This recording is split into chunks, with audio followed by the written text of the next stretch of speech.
The Somali Daycare scandal in Minnesota is even bigger than we originally thought. Plus, I'm going to put some tinfoil on today. I'm going to present something to y'all. Holy smokes, I don't know about this one. And then we're headed to Tennessee. This is a mess. It's Tinfoil Tuesday. So if you like exposing truth and dropping truth bombs, then welcome to Tinfoil Tuesday. I want the truth. Well, a big shazam to you people. The opening that I just had there. There's a lot going on here. I won't belabor this, but it's not good. We are being overrun by Somalis and other countries. Of course, I want to walk through a few things. Some of this is fact. Some of this is tinfoil, but we need to talk about this, so buckle up. Here we go. No sponsor today. I just want to say thank you all for a big 2025. What fun we have had here in this studio, from Appalachia Bees to your living room. Thank y'all for everything. A lot of couples watch this together. A lot of families watch it together. Thank y'all. I really do appreciate it. Hit that thumbs up if you don't mind. Leave me a comment. You know how it works around here. I'll see y'all tomorrow on a very special After Dark. If it doesn't get canceled, we'll see. I'm going to film it. I'm going to upload it. We'll see if YouTube allows it. Last time it lasted about 30 hours and whoop, they yanked it. See y'all tomorrow. Very special. I'll be back on Thursday and a very special Spicy Friday. Now, I'm not a big fan of some of these topics, and I'm going to share at the very end my actual thoughts. Y'all know this, and this has been unraveling over the last few weeks. This is from NPR, how Minnesota became a hub for Somali immigrants in the U.S. And y'all been following this. I know you have, and we knew that it was bad. We also knew that a lot of funds, taxpayer funds, were being misappropriated, shockingly. But then over the weekend, Nick Shirley posted this. Here is the full 42 minutes of my crew and I exposing Minnesota fraud. This might be my most important work yet. We uncovered over $110 million in one day. Like it and share it around like wildfire. It's time to hold these corrupt politicians and fraudsters accountable. Now, Nick goes in, he discovers a daycare with no kids, and they have a $110 million budget. Right here is some of the daycare owners that are running this fraud system, and it's not good.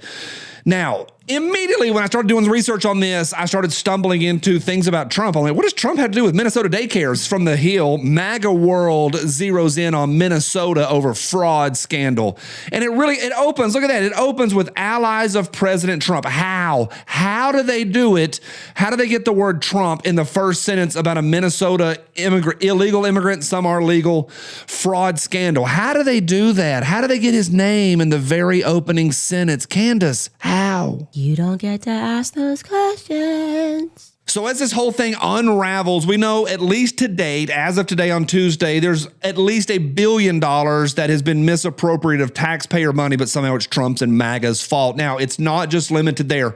This is where we move into a little bit of fact, a little bit of tinfoil. I'm not 100% sure. I always try to share with y'all where I'm at.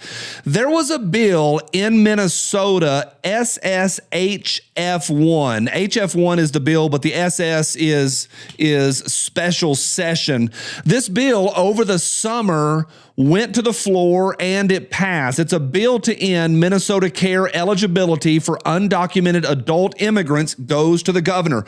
So they had this bill on the floor to take away Minnesota Care, that's taxpayer funded health care for illegal immigrants or foreign invaders. Now, that's all fact. This next part is also fact. This is from that article. Last summer, after hours of emotional debate, a bill to end undocumented adult immigrants eligibility for Minnesota Care passed 68 to 65 with Speaker Melissa Hortman, Democrat, providing the lone Democrat vote. The bill passed, and all it was undocumented non-citizens who were age 18 or older who were enrolled in Minnesota Care, the state's low-income health insurance program, would no longer be eligible for benefits at the end of this year. It passed. Only one Democrat voted no.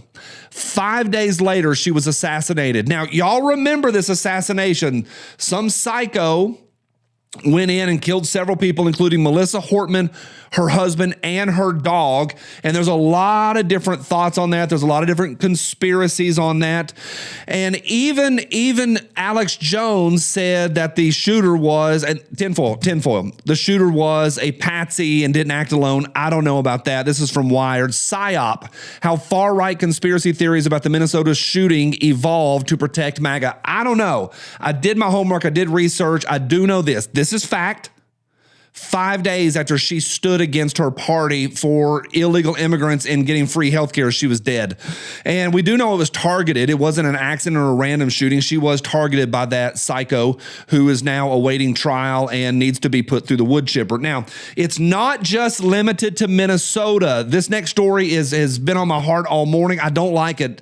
Jared posted about it yesterday. I did a little more. I knew a little bit about it. I don't want to go into details. It's bad. It's really, really bad.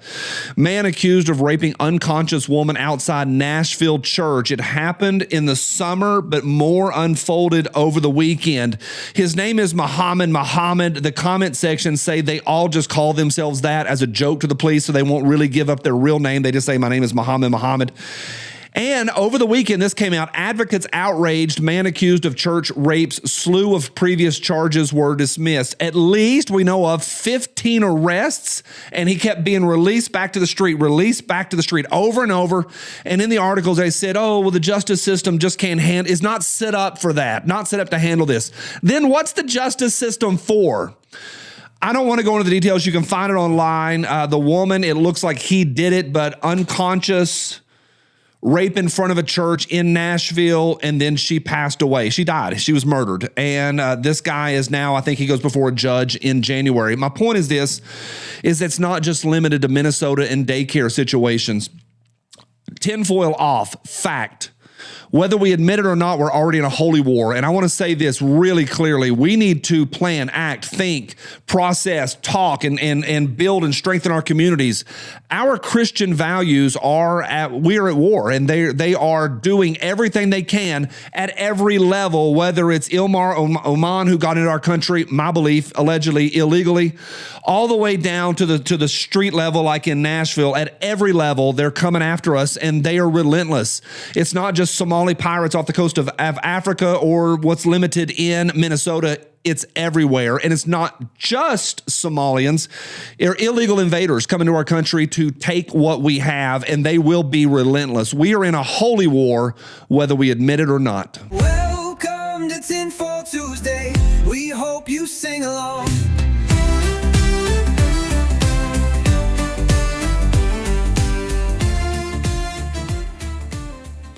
You want answers? Diabetes.